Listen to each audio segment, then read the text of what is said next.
चारों शिफ्ट में जो सवाल पूछे गए हैं 100 के 100, उसमें से कुछ सवाल मैं आपको कराऊंगा, कुछ सवाल मैं शॉर्ट वीडियोज के फॉर्म में दे चुका हूं और कुछ सवाल मैं शॉर्ट वीडियोज के फॉर्म में दे दूंगा। तो चलो हम लोग स्टार्ट करते हैं सेशन। इसके पहले बता दूं, पहले ना आपको ऐसा नहीं सोचना है कि जाओगे पेपर में तो 50 में 50 करोगे। कई बार ना आपको देखे होंगे कुछ लोग आके बोलेंगे 50 में 50 कर दो, ये कर दो, वैसा कर दो। मैं खुद बोलता हूं रैंक लाओ, टॉप करो, ये मैं खुद बोलता हूं, एक्सेप्ट कर रहा हूं कि मैं खुद भी बोलता हूं रैंक लाओ, टॉप करो, रैंकर बनो। लेकिन वो एक पॉइंट ऑफ टाइम होता है जब आप पढ़ाई कर रहे हो। अब जब आप जाओगे रणभूमि में तो ये सोच के नहीं जाओगे कि 200 को मारूंगा, 300 को मारूंगा, ऐसे करूंगा। नहीं, मैं जाऊंगा, मारूंगा। रणभूमि में जा रहा हूं, लड़ने जा रहा हूं, तो बस मैं इतना टारगेट है, मारूंगा। नंबर्स नहीं टारगेट करूंगा। क्या पता मैं 120 टारगेट करके या 150 कर दूं। तो इस वजह से ना आपको ये टारगेट नहीं करना है कि 50 में 50 करना है मैथ्स में। आप ये सोच के जाओ कि मैं मैक्सिमम सही बनाऊंगा।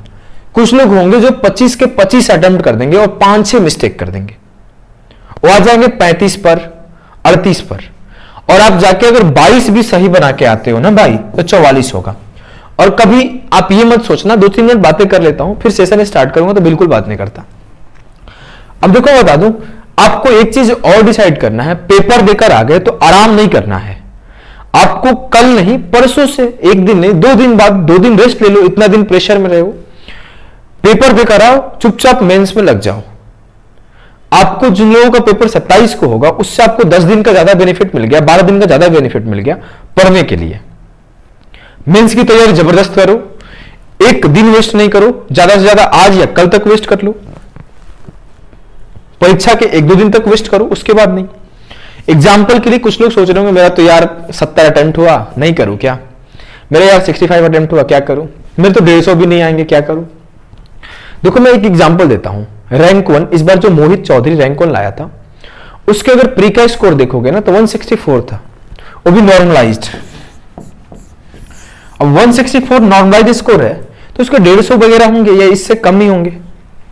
मान लेता हूं 150 या फिर इससे ज्यादा होंगे रॉ मार्क्स एग्जाम में, तो 150 कोई बहुत ज्यादा स्कोर नहीं होता है।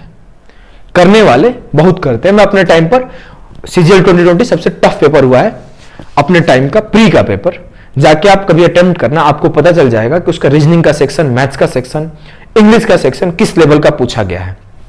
उसमें मैं 184 किया था, 175 रॉ किया था। तो मैं ये नहीं बोल रहा हूं कि मैं 175 किया था तो मेरा रैंक 1 क्यों नहीं आया।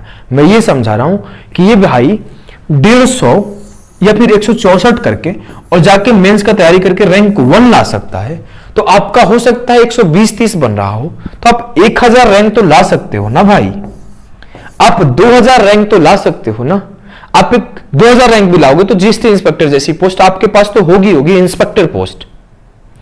3000 रैंक पे भी इंस्पेक्टर पोस्ट मिल जाता है साउथ में जाके, नॉर्थ के हो तो आपको सिर्फ इतना ध्यान देना है कि आपने मेंस की तैयारी करनी है, ढंग से करनी है। बिल्कुल ये नहीं कि मैं मेंस नहीं करूंगा, आंसर की का इंतजार करूंगा, कट ऑफ का इंतजार करूंगा, रिजल्ट का इंतजार करूंगा, ये सब नहीं। मैथ, रीजनिंग, इंग्लिश, जीके है, इसको रगड़ के ऐसा पढ़ूंगा, पेपर दूंगा, 90% प्लस स्कोर करूंगा, ये सोच के पढ़ना है। आज हम स्टार्ट करते हैं। कुछ सवाल है, जितने भी सवाल लेकर आया हूं उसमें से सिर्फ वही सवाल लेकर आया हूं जो नहीं कराया था दिन में, और धीरे धीरे मैं सबको करा दूंगा। एक सवाल आया था आपका कंसेंट्रिक सर्कल से। कंसेंट्रिक सर्कल होता क्या है? ये होता है कि 2 सर्कल का एक ही सेंटर होना। बोला गया था कि बड़े वाले का रेडियस 13 है, छोटे वाले का रेडियस 5 है। तो length of common chord AB जो टेंजेंट है छोटे वाले सर्कल के लिए, इस तरीके से लैंग्वेज लिख के आता है। तो अगर हम बोलूं तो ये आपका 13 है, ये आपका 5 है, तो 5 12 13 से ये 12 हो जाएगा, ये भी 12 हो जाएगा। तो 12 12 जो लेंथ होगा वो 24 हो जाएगा। आपके पास अगर कैलकुलेशन शीट नहीं है तो जाके डाउनलोड करना, वहां सारे ट्रिपलेट्स एक जगह में कंपाइल करके दे दिया हूं। ये सवाल आया था अभी तो थोड़ा देर पहले, एक इन सेंटर का क्लास लिया था ना, इन रेडियस वाले सवाल का, उसमें भी सिखाया था। ये क्या सवाल था कि राइट एंगल ट्रायंगल ABC है जिसमें D जो है AC का मिड पॉइंट है, तो आपको बताना है BD का लेंथ क्या होगा जब AB 7 है और BC 24 है। आपको पता है ये अगर मिड पॉइंट होता है तो ये एक तरह से सरकम रेडियस की तरह वर्क करता है, और जो ये लेंथ होता है वो हाइपोटेनस का आधा होता है, और हाइपोटेनस क्या होगा 25, तो 7 24 25 जो होता है वो ट्रिपलेट होता है, तो 7 24 25 से हाइपोटेनस 25 हुआ, तो इस लेंथ ऑफ बीडी जो हुआ 25/2, इट मीन्स 12.5 हुआ, है कि नहीं है, बोलोगे हाँ। अगले सवाल को सॉल्व करो। अगला सवाल है जो वॉल्यूम ऑफ कोन होता है दिया हुआ है, कोन का मतलब क्या होता है, शंकु। शंकु का आयतन 4620 दिया है, हाइट 10 दिया है, तो डायमीटर क्या होगा। पहला चीज मेरे पास ऑप्शन नहीं है, ऑप्शन रहेगा तो ऑप्शन जो आएगा वो 7 का मल्टीपल आएगा। अब आपके पास अगर 7 का मल्टीपल होता तो टिक कर लेते। कैसे हो रहा है ये सब, तो रीजन है कि वॉल्यूम जो है फ्रैक्शन में नहीं है, इंटीजर में है। अगर ये इंटीजर में है तो जो भी रेडियस होगा वो 7 का मल्टीपल होगा, तभी वो 22/7 को काट पा रहा है करेक्टली। क्लियर है।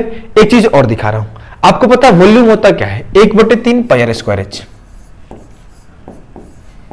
h जो है 10 है, और ये बराबर किसके 4620 के, 10 से 10 खत्म। अब आपको पता है कि अगर r 7 होता है तो एरिया 154 होता है। अब यहां पे देखो πr² का वैल्यू 154 होगा जब रेडियस 7 होगा, लेकिन यहां पे रेडियस 7 है ना है, इसको अगर आप ध्यान से देखोगे तो ये क्या है 154 × 3। अगर एरिया 3 गुना है तो रेडियस कितना गुना होगा, 1.5 गुना होगा। 1.5 गुना √3 टाइम्स होता है जनरली। अगर मैं इस 3 को इधर भेज दूं तो πr² का वैल्यू क्या होगा 154 × 9, 154 × 9। तो जो रेडियस का वैल्यू आएगा वो क्या आएगा 7 × 3। ये जब 7k होता है तो ये 154k² होता है। अगर 7 को मैं 2 से मल्टीप्लाई करूंगा तो एरिया 4 से मल्टीप्लाई हो जाएगा। 7 को मैं 3 से मल्टीप्लाई करूंगा तो एरिया 3 का स्क्वायर 9 से मल्टीप्लाई होगा, तो एरिया 3 के स्क्वायर 9 से मल्टीप्लाई था, तो रेडियस 7 × 3 से मल्टीप्लाई होगा। ये सवाल एक था, यह शायद -1 था। अच्छा -4 सही है, ऐसे ही कुछ था।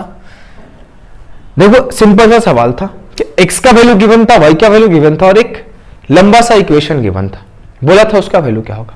वो लंबा सा इक्वेशन ना जो बच्चा बता रहा था कि सर वो क्यूब दिया हुआ था किसी ना किसी नंबर के, तो मैं यहां पर एक अपने मन से क्यूब लिख दिया। अगर ध्यान से देखो तो 2x का क्यूब है, y का क्यूब है। इजीली आप देख पाए कि 2x + y का क्यूब है।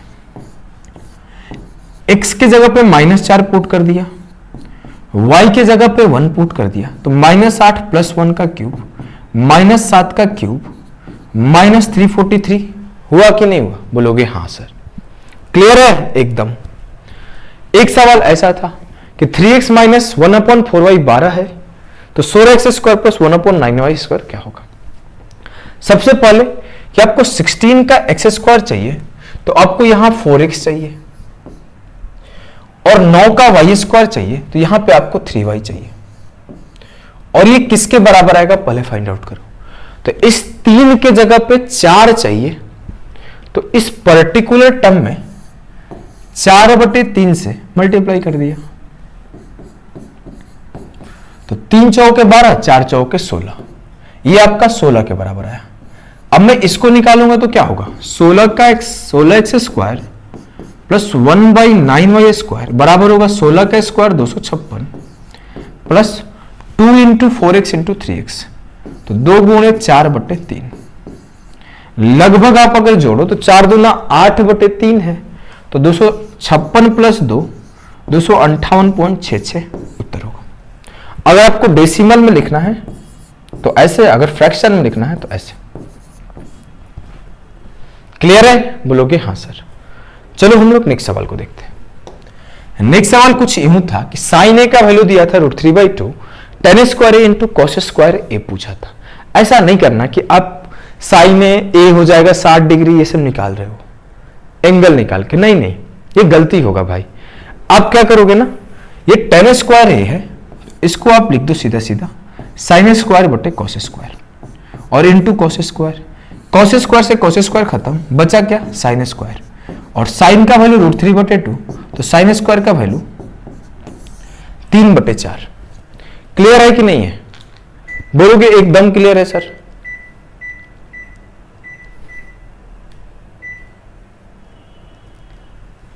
चलो आ जाओ अगले सवाल को करते हैं। थोड़ा सा बहुत तेज गर्मी लग रहा था, एसी ऑन कर दिया।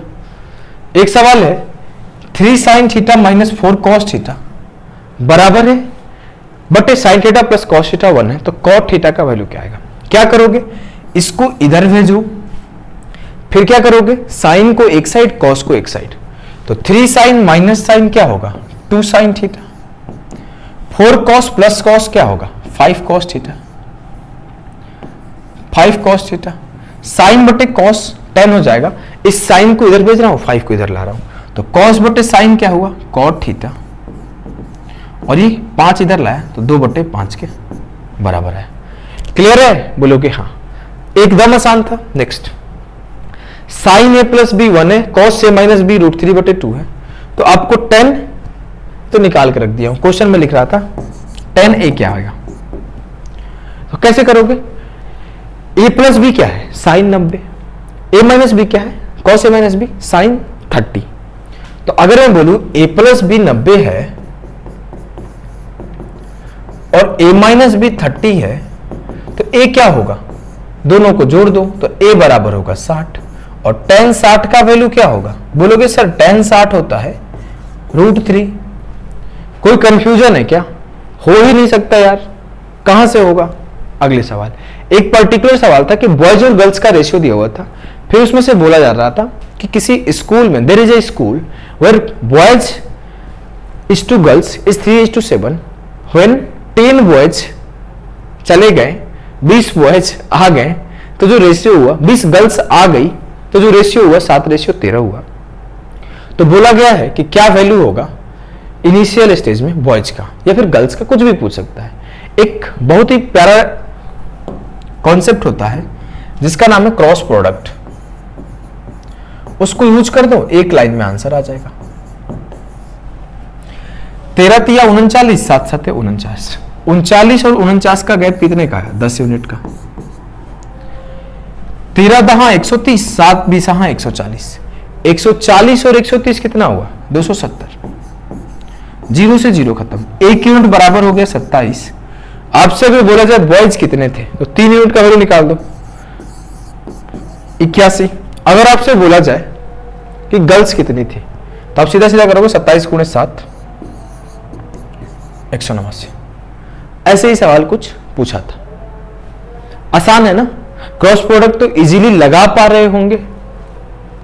नेक्स्ट वो करो मेरे भाई, एक क्यूब का सवाल था, कुछ यूं था कि टोटल सरफेस एरिया 54 था, वॉल्यूम पूछा था। टोटल सरफेस एरिया क्या होता है? 6a²। तो 6a² आपका 54 गिवन था, तो 6 से काटे तो a आ गया आपका 9, a² 9 आ गया, a आ गया आपका 3, और आपसे वॉल्यूम पूछा है तो a का क्यूब कर दो तो 27 हो जाएगा। वॉल्यूम पूछा गया है तो a का क्यूब कर दो 27 हो जाएगा। देखो आगे, यार बड़ा कम क्वेश्चन था, जल्दी करा दिया क्या? चलो मैं कुछ क्वेश्चंस और करा देता हूं कि मैं फास्ट खुद करा रहा हूं, ऐसा तो नहीं है मैं तेज करा रहा हूं। चलो मैं कुछ क्वेश्चंस और रखा हूं, उसको लिखता हूं।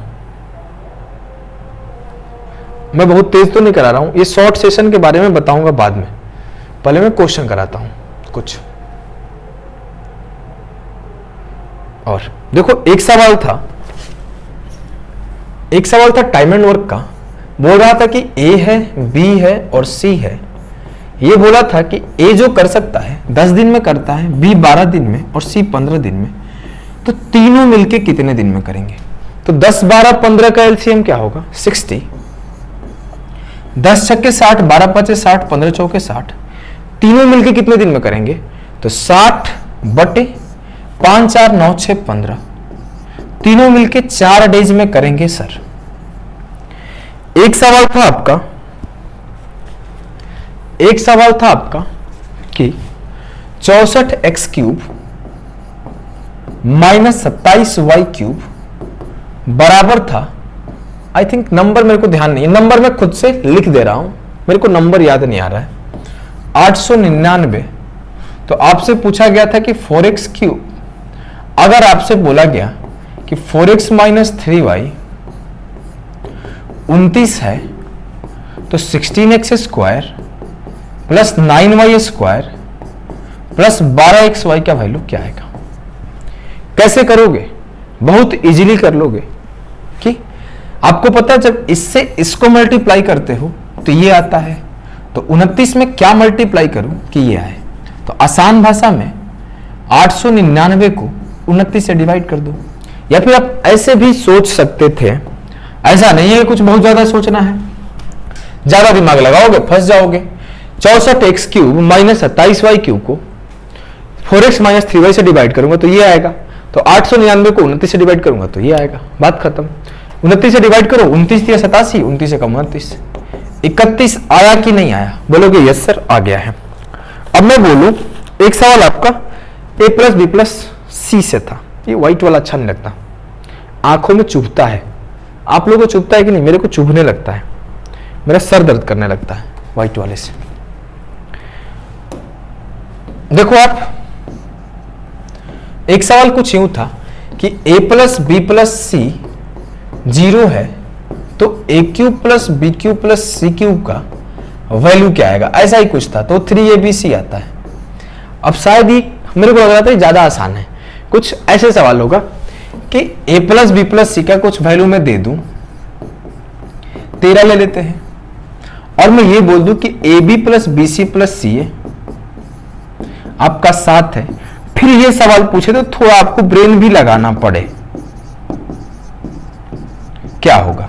तो आपको ये कहना पड़ेगा कि a plus B plus C into इसका स्क्वायर माइनस 3 इंटू ये, तो ये सोचना भी पड़ा। 13 इंटू 169 से 21 गया, 9 से 1 गया, 6 से 2 गया 4, 148 मल्टीप्लाई कर दो, 13 गुना 150 कर दो, कितना होगा? 15 गुना 13 165 हो जाता है, सॉरी 195 हो जाता है, और उसमें से 26 घटा दो, 1950 से 26 घटाया 1924, सही है ना? 13 8 104, 13 गुना 14 182 10 192, सही है। एक सवाल था आपका, देखता हूं एक second, sorry for the delay. हाँ, एक सवाल था ऐसे कुछ करके कि 6 2 5 में क्या जोड़ना है? 5a7, और बोला गया था 3 का मल्टीपल बताओ क्या होगा। तो मैं इसमें अगर जोड़ूं तो आपको 3 का रूल क्या कहता है कि सम ऑफ डिजिट जो होता है ना, वो आपको सम ऑफ डिजिट जो होता है ना, वो आपको 3 का मल्टीपल होना चाहिए। 5 और 7 12 खत्म हो गया, 5 2 7 6 13, 13 में से 3 को काट लो, बचा 1। 1 में क्या जोड़ू कि 3 का मल्टीपल आ जाए? तो 1 में अगर 1 को 2 रख लूं तो भी मल्टीपल है, 5 रख लूं तो भी मल्टीपल है, 8 रख लूं तो भी मल्टीपल है। तो देखो, हो सकता है कुछ सवाल में ऐसा बोला गया होगा कि लिस्ट नंबर बताओ, लिस्ट पॉसिबल वैल्यू बताओ a का, तो लिस्ट पूछेगा तो 2 आएगा। और अगर वो पूछता है कि मैक्सिमम वैल्यू ऑफ a बताओ, तो मैक्सिमम अगर पूछता है तो 8 आएगा। या फिर वो ऐसे भी पूछ सकता है कि कितने पॉसिबल वैल्यूज है, तो आप ये बोलोगे कि हाउ मेनी पॉसिबल वैल्यूज, तो हाउ मेनी पॉसिबल वैल्यूज बोला तो 1 2 3 पॉसिबल वैल्यू है। अगर वो ऐसे पूछता है कि सम ऑफ ऑल पॉसिबल वैल्यूज, जब आपसे बोला सम ऑफ ऑल पॉसिबल वैल्यूज, तो आप जोड़ दो, 2 5 7 8 15। ये 4 तरीके से जनरली सवाल पूछता है एग्जामिनर। क्लियर है कि नहीं है? बोलोगे हाँ। एक्चुअली जब मैं फोन पे बात करता हूं ना, तो मैं पूछता हूं सवाल तो लिखते जाता हूं किसी ना किसी कॉपी पे, तो उसी टाइम मैं ऐसा नहीं करता कि फोन ऑन पे नहीं मंगाता। मेरे को फोन ऑन ज्यादा मजा नहीं आता फोन पे। जिंदगी मेरी बहुत पुराने जमाना वाली है, ओल्ड स्कूल टाइप हूं, ज्यादा मॉडर्निज्म पसंद नहीं है मेरे को। शायद ये भी एक रीजन है कि इतना सिंपलिसिटी में नहीं रहना चाहिए। देखो, एक सवाल है कि बोला गया है कि किसी देश का पॉपुलेशन जो है ना, वो 3 साल इंक्रीज किया है 13%, 10% और 17% से। तो बताना है 3 साल बाद क्या इंक्रीज होगा। तो मैं सबसे बेस्ट तरीका बताता हूं, जब भी देखो 3-4 तरीके से डेटा को प्रेजेंट किया जाता है और 3-4 तरीके से सॉल्व भी किया जाता है। अगर वो आपसे बोला कि 13, 17, 12, 11, 19, तो हमेशा आप सक्सेसिव मेथड इंक्रीज वाला लगाओ कि x plus Y plus X Y बटे 100। अगर मैं सॉल्व करूं तो पहले इन दोनों को सॉल्व करूंगा कि 13 और 17 30, और 13 गुणे 17 कितना हुआ 221, 30 और 221 3221, 32.21%।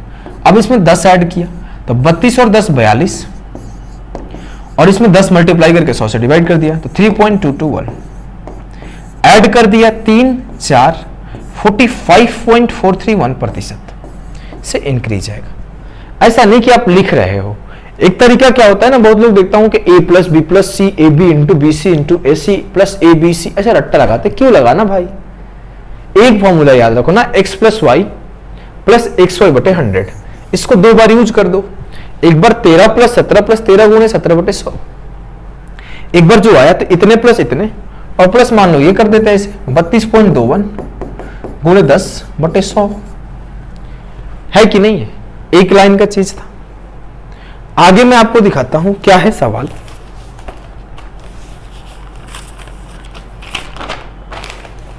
एक सवाल तो बड़ा अजीब पूछा गया यार, मेरे को विश्वास नहीं हो रहा था। यह पूछा गया है कि sine 30 plus cos 30 plus tan 30। अब ये क्यों पूछा मेरे को समझ में नहीं आ रहा है। साइन 30 आपके 1/2 होता है, कॉस 30 आपका √3/2 होता है, और टेन 30 आपका 1/√3 होता है। इन दोनों को पहले सॉल्व करता हूं तो 3 2 5/2√3 आएंगे, और फिर इन दोनों को सॉल्व करता हूं तो 5 प्लस √3/2 आएंगे। यही आएगा ना? कुछ तो छूट तो नहीं रहा है, बिल्कुल नहीं छूट रहा है। नीचे 2√3 आएगा। क्लियर है ना? अब देखो मैं बताता हूं, और आपको अगर बोलूं, हाँ कोन वाला कराया क्या, कोन वाला करा दिया। हाँ, एक सवाल और है।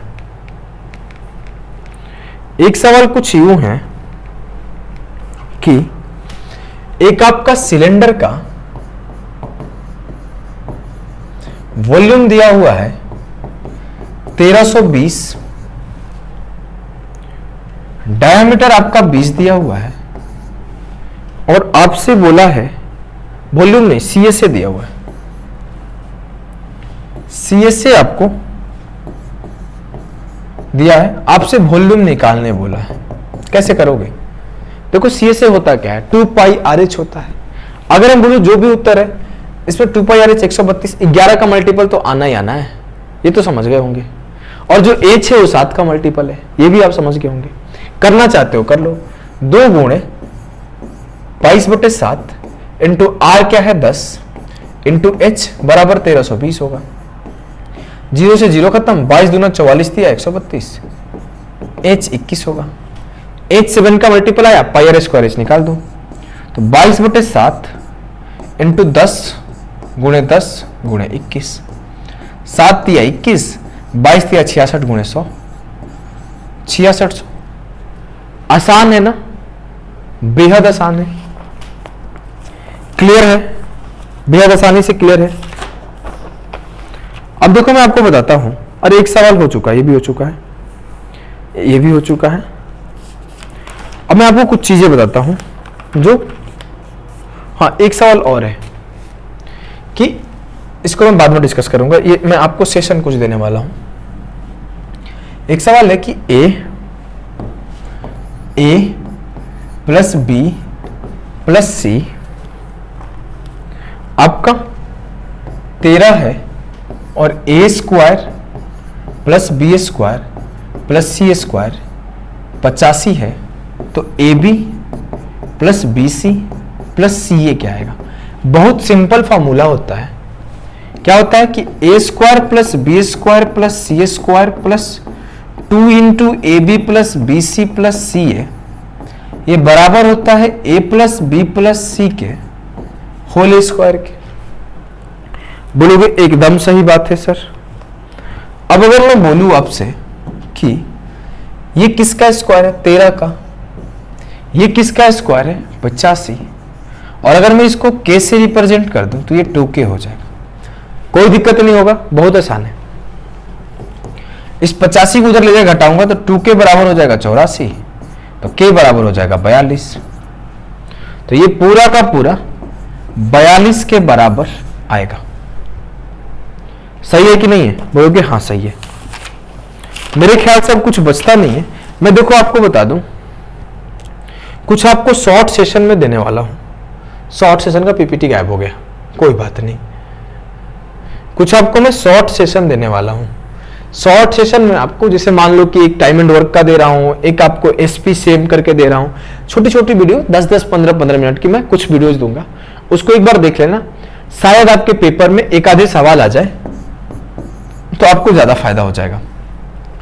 तो शॉर्ट वीडियो आपको देखना ही देखना है, आराम से देखना। देखो एक अभी थोड़ी देर पहले आपको कराया था, तो सिर्फ मैं उसी सवाल को नहीं कराता हूं, उसके आजू बाजू की चीजों को भी सिखा देता हूं। नेक्स्ट जाके ये आप रिवाइज करो, जो भी आपका रिवीजन सीरीज का वीडियोज है सबको आप रिवाइज करो, अच्छे से रिवाइज करो, छोड़ना नहीं, एक वीक नहीं छोड़ना है। अगर मैं बोलूं इंपॉर्टेंट, सबसे ज्यादा इंपॉर्टेंट कौन सा है, तो डिजॉनेस सेलर, इलेक्शन अभी इंस्टॉलमेंट से नहीं आ रहा है, लेकिन आपके रेस से आ रहा है, रेस से आके करो।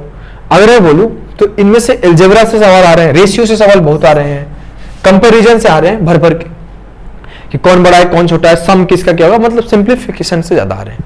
सिंप्लीफिकेशन से 2-2, 3-3 सवाल आ रहे हैं। ये सब जाकर रिवाइज करो, पूरा नहीं करोगे तो इसको कर लेना। जब A+ भी 90 होते हैं, ये वाले सवाल कर लेना, सवाल इससे आ रहे हैं। अगर हम बोलूं तो देखो हमारा मेंस का बैच आ रहा है। ये मेंस का बैच आपको इसमें जो फीचर्स हैं मैं इसको डिस्कशन कर दूं तो आपको इसमें बेसिक बैच के रिकॉर्डिंग दे दिया जाएगा, जिससे आपको कोई कॉन्सेप्ट में दिक्कत होगा तो आप जाके उसको देख सकते हो। 1000 बेस्ट क्वेश्चंस का प्रैक्टिस कराऊंगा मैं। प्रैक्टिस करने का तरीका आप समझ गए होंगे। क्वेश्चंस में मैं सिर्फ बेसिक अप्रोच नहीं सिखाता, रैंकर्स अप्रोच और कैसे थॉट प्रोसेस डेवलप करे सब कुछ मैं सिखाता हूं। रैंकर्स अप्रोच सिखाऊंगा। हमेशा एक चीज आपको ध्यान होना चाहिए कि एसएससी पास करने के लिए आपका फोकस हमेशा स्पीड और एक्यूरेसी पर होना चाहिए, क्योंकि SSC is the game of speed end game of practice. तो अगर आपका कमांड बहुत अच्छा है सब्जेक्ट पर, आपका स्पीड बहुत अच्छा है, तो आप अच्छा करोगे। नेक्स्ट हम लोग स्टार्ट करने से पहले एक बार 1-to-1 डिस्कशन करेंगे, कैसे तैयारी करना चाहिए, क्या करना चाहिए, कौन से रास्ते से चलोगे तो ज्यादा आसान हो जाएगा, मॉक टेस्ट कैसे देना चाहिए, हर छोटी छोटी बातें मैं डिस्कस करूंगा, फिर स्टार्ट करूंगा। और अभी मैं बोलूं तो अभी के लिए इतना ही। आप टेलीग्राम ज्वाइन करना, वहां पे बहुत सारे क्वेश्चंस, अदर चीजें प्रोवाइड करता हूं। तो आ जाओ, हम लोग मिलते हैं छोटे छोटे सेशंस में और कल के सेशन में। अभी के लिए इतना ही। Tata, bye bye.